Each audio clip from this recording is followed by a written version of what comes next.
Salut à tous, on a donc bien eu un pump hier. Ça se voyait qu'après ce long range, ça commençait à pas mal bouger. Et on a eu quelques performances, notamment sur les altcoins, ça fait toujours plaisir. Je vous prépare une vidéo que je vais sortir demain sur le potentiel rallye d'été et ma stratégie pour naviguer durant cette période. Je vous calme tout de suite, je m'attends pas à un bull run, à un truc qui va faire 900%. Je m'attends à une appréciation de ETH et des altcoins, mais je reviendrai sur tout ça dans ma vidéo de demain. Bitcoin, du coup, à 21h, il nous a fait une bougie des enfers qui a fait péter l'ATH. Si on va sur la heatmap, en fait, on a vu qu'il y avait énormément de liquidités là vers les 110 à 111K. Du coup, en fait, on est venu les liquider, beaucoup de shorters, aussi beaucoup de personnes qui en ont profité pour prendre des profits, notamment des grosses mains, vu qu'il y avait énormément de personnes à venir liquider ici. Ça a fait beaucoup de contreparties pour qu'ils sortent. Ça arrange en attendant l'Open américaine. Sur le Nasdaq, on voit que malheureusement, c'est en train de pas mal descendre, ce qui pousse un peu le BTC vers le sud. Rien d'alarmant, de toute façon, la petite liquidation qu'on a eue juste ici, ça n'aurait pas suffi pour qu'on aille chercher une poussée très très longue. L'un des meilleurs scénarios, ça serait que ça commence à liquider par ici, qu'on ait une sorte de réaccumulation et qu'après ça vienne péter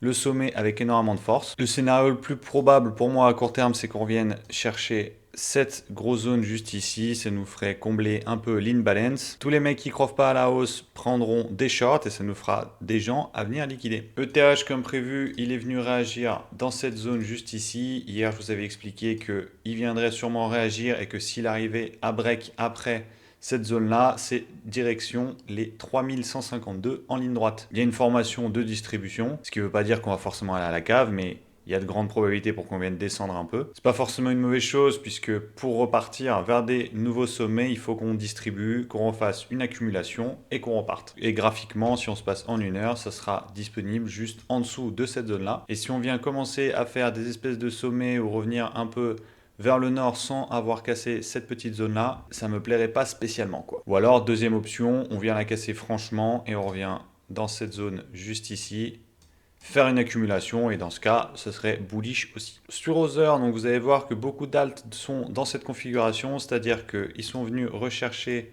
cette petite zone juste ici et malheureusement en fait on n'a pas eu une continuation haussière, on a commencé du coup à réagir à la baisse, ce qui est logique une fois qu'on a cassé la trailing range, c'est là où on a le plus de probabilité pour se retourner. Si on s'arrête pas, c'est extrêmement bullish, si on s'arrête, malheureusement c'est pas terrible à court terme. Pour résumer, c'est quand même une bonne chose, on a tenté une dynamique haussière, on est venu casser et maintenant on est vraiment pas loin de relancer un peu la machine. Il suffit qu'on fasse un beau setup baissier, que les gens shortent massivement pour qu'on fasse un short squeeze et que ça nous donne assez de fuel pour aller au moins chercher cette petite zone là, les 271 milliards. À court terme, peut-être qu'aujourd'hui on va saigner un peu, mais à moyen terme, la dynamique est pour moi quand même vachement bullish. Voilà, je vous prends pas plus de temps aujourd'hui, vous aurez un avis détaillé bien plus dans ma vidéo de demain. Merci pour votre temps et je vous dis à demain. Tchuss.